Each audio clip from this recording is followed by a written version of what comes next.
Like most things with President Trump, his methods might be crude and they might be causing some additional problems of their own, but his instincts are right. I mean, there is a concerted propaganda effort by the Chinese Communist Party at the moment to cast doubt on whether this virus originated in Wuhan or not, to paint their actions in a very positive light. And the president is right to call that out, and I think he's also right to push back against that. And we've seen the US National Security Council particularly making a lot of effort in the last couple of days to counter Chinese propaganda on this. But I mean, the New York Times has done an assessment of Chinese government messaging in the last few weeks and made it very clear that one thing that they are very keen to do is to shift the narrative from the virus having started there, to move people on from the fact that the Chinese government covered up that virus for the first month or so during a critical period, and now to turn their attention to what support they're giving and how they're combating it.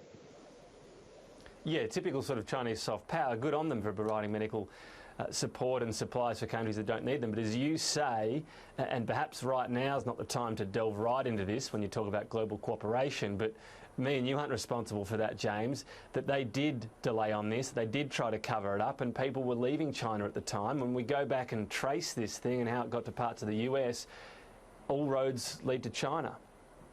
Yeah, and look, this virus could have happened in any country in the world, but the fact is it happened in a communist country where bad news was suppressed, information was restricted, and doctors who were trying to raise the alarm were detained. And that's something we need to be aware of. We need to not be naive to the fact that, you know, the international cooperation, the information sharing that will help us defeat this virus is taking place against a background of strategic competition and a contest between communist China and the US particularly, but other Western democracies as well.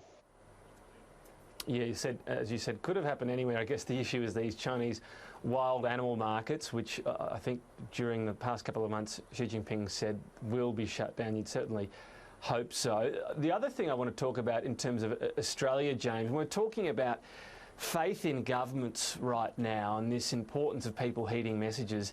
How unhelpful is it that Stuart Robert, according to him, had the initial so-called cyber attack alarms go off within MyGov, so that he thought it was a denial of service attack? He goes out, he says, here's a big part of why people couldn't log on. A few hours later says, oh, actually that didn't happen. I mean, you talk about faith in institutions and why it's dropping off. Isn't this why? Look, we're learning a lot of things about how government needs to act in a crisis. Consistency of messaging is key. Having confidence in the government's information is critical too. And you've got to feel for decision makers, ministers and their staff. They're dealing with such a flood of information at the moment and such a fast moving situation. But I think we've fallen out of practice as to how to act in a crisis.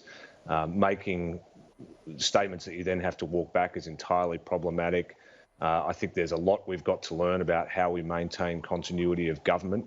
There is a very real possibility here that we start to see ministers becoming sick and unable to do their jobs. Their deputies need to be ready to stand up. We need to be thinking about how we maintain different staff in government. And one of the biggest issues we have at the moment is that the Australian government is just not set up to work from home. So keeping our public servants on the job is a very tricky prospect at the moment. Yeah, there were plenty of cars still out in Canberra heading, presumably a lot of those people to those public service jobs. Just finally, returning to what Donald Trump had to say this morning, James, he was saying, yes, we're in this 15 sort of day period lockdown, we'll look at things after that. But he says America will be open for business soon, and much earlier, he thinks, than 3 to 4 months. It seems like a pretty dangerous prediction to make. Look, the president loves making optimistic statements. He's not someone who you would say is careful or precise with his words. I don't think the people standing behind him would be as optimistic as the president is. The fact is the US system is really struggling under the burden of this virus at the moment. In New York, there's not enough tests, not enough doctors.